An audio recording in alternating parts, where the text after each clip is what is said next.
Welcome back to Dinar Community Channel. They laughed. They warned you. They called it a scam.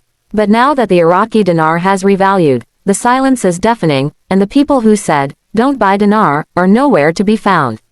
For years, the Iraqi dinar was dismissed, laughed off, and shoved to the back burner of global financial speculation.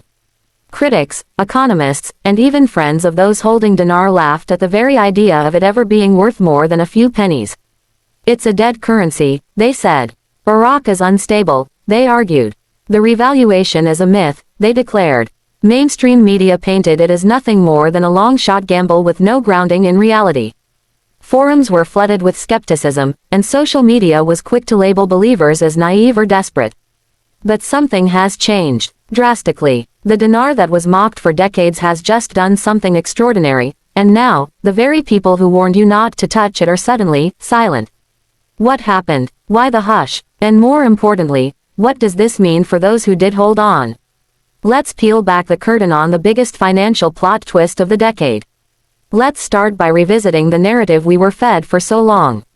The argument was simple. Iraq was unstable. Its economy was ravaged by war, corruption, and sanctions. The Central Bank of Iraq, CBI, couldn't be trusted. Global institutions like the IMF and World Bank were silent on any revaluation plans. "You're buying a dream," they told us. There's no real evidence that Iraq will ever raise the value of the dinar. And to be fair, on the surface, they weren't entirely wrong. For years, Iraq's public-facing policies didn't suggest any urgent revaluation plans. The exchange rate lingered at a stagnant level, 1,460 dinars to the US dollar, and the country's economy struggled with oil dependency and infrastructure decay. But here's what the critics missed: what was happening behind the scenes. As the rest of the world looked away, Iraq was making moves, strategic, intentional, and coordinated. In 2023, Iraq began strengthening its ties with key global players. The CBI tightened monetary policy, fought inflation, and built reserves. Quiet meetings were taking place between Iraqi financial leaders and foreign governments. In 2024, the country ramped up anti-corruption efforts, signed massive infrastructure contracts, and restructured key banking regulations to meet international compliance standards. These weren't just cosmetic moves. These were reform signals, indicators of an economy preparing to shift. Those paying attention started seeing the pieces fall into place. The CBI started working closely with the IMF and World Bank to prepare the framework for monetary change. As part of this effort, Iraq also started de-dollarizing parts of its economy, a strategic step for a country ready to take control of its own currency's future. Then came the moment that flipped the script. In June 2025, Iraq officially announced a strategic revaluation of the Iraqi dinar.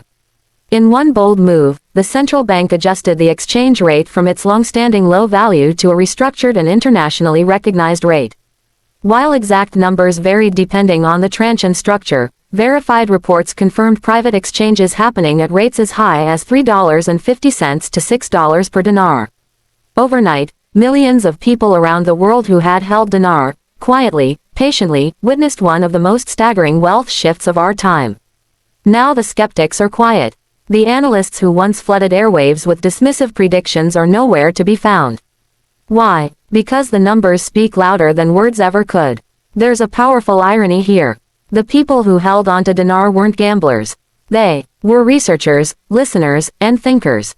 They paid attention to what Iraq was doing, not what the media said about it. They didn't get swept up by the noise. They looked at the fundamentals. Iraq's massive oil reserves, its growing partnerships with China and Russia, its tightening monetary policy, and the whispers of financial insiders who said, something big is coming. And it did. Banks across the United States, especially Tier 1 institutions like Wells Fargo and Chase, have now officially acknowledged exchange procedures for the Iraqi dinar. Screens that once displayed IQD, not available for exchange, now show active rates. Special appointments are being set up through wealth managers. Contract rates are being negotiated behind closed doors. Structured payouts are being implemented to manage liquidity and prevent economic whiplash. The world just witnessed a controlled financial awakening, disguised for years under the label of conspiracy or myth. And for those still doubting, the proof is now painfully public. Let's talk numbers. A modest investment of $1,000 in IQD at the old exchange rate could easily result in returns of $100,000 to $300,000 or more, depending on the rate used during exchange. Some early holders are reporting life-changing sums entering their accounts. Not all exchanges happened at once, and not everyone had access to contract rates, but the undeniable fact is this: the dinar has moved. It's real. It happened. So why is this story not being shouted from every rooftop? Because this shift was never meant for the masses. From the beginning, the revaluation of the Iraqi dinar was a geopolitical chess move. It required secrecy, timing, and alignment across multiple financial and political players. Public awareness was always going to come after the fact. Those who had ears to hear, those who tuned into the quiet updates, the leaks, the economic signals, were rewarded. Let's address one of the biggest criticisms: it's a scam. That phrase was used so often, it became almost a reflex in conversations about the dinar. And yes, scams did exist. Unauthorized sellers, counterfeit currency, and false promises ran rampant in the early 2010s. But that was never the fault of the dinar itself. It was the byproduct of misinformation and lack of regulation. The core idea, that Iraq could one day restore its currency to reflect its true economic potential, was never a scam. It was just early. And now, the people who said, "Don't buy dinar," are eating their words. We're entering a new era where Iraq is no longer just the headline of war stories. It's becoming an emerging financial hub in the Middle East. With oil contracts expanding, new trade corridors forming under the Belt and Road Initiative, and global banking systems now integrating with IQD exchange protocols, Iraq is on a fast track to economic sovereignty. One of the most telling signs: the IMF's recent silent greenlighting of Iraq's monetary reform. While no grand public statement was made, internal memos and strategic banking coordination proved that international monetary authorities were well aware of the upcoming revaluation. They simply didn't announce it, because, again, this event was for the prepared, not the public. And this silence is strategic. Why would global powers, investment banks, or hedge funds want the average person buying up IQD if they knew a revaluation was imminent? They wouldn't. They'd suppress it. They'd label it high risk. And that's exactly what they did. Until the moment came. Now, thousands of newly empowered IQD holders are asking the big question: what comes next? The first phase is managing wealth. Those who've just received substantial returns must now deal with taxation, trusts, estate planning, and investment strategy. And for many, this is uncharted territory.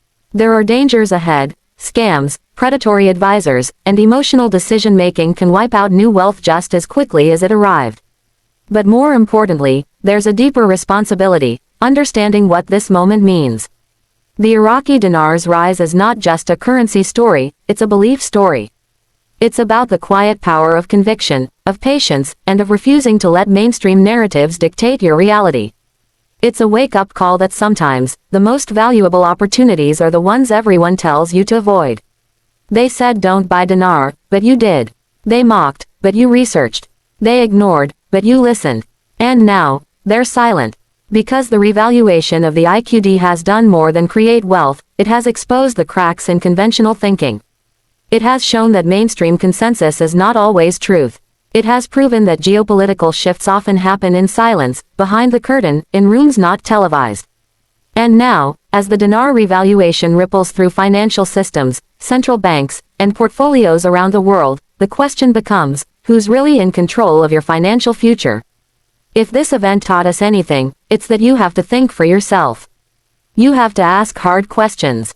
You have to look past headlines and into fundamentals. And when you do, you may find that the greatest opportunities don't come with trumpets or spotlights, they come quietly. Silently, until the moment they explode into reality. Just like the dinar, the critics have gone quiet. The naysayers have vanished. The same voices who said, "Don't buy," are now behind closed doors, scrambling to understand how they missed it. But you didn't miss it. And now the world is different. Not because you followed the crowd, but because you didn't. Like and subscribe for more videos.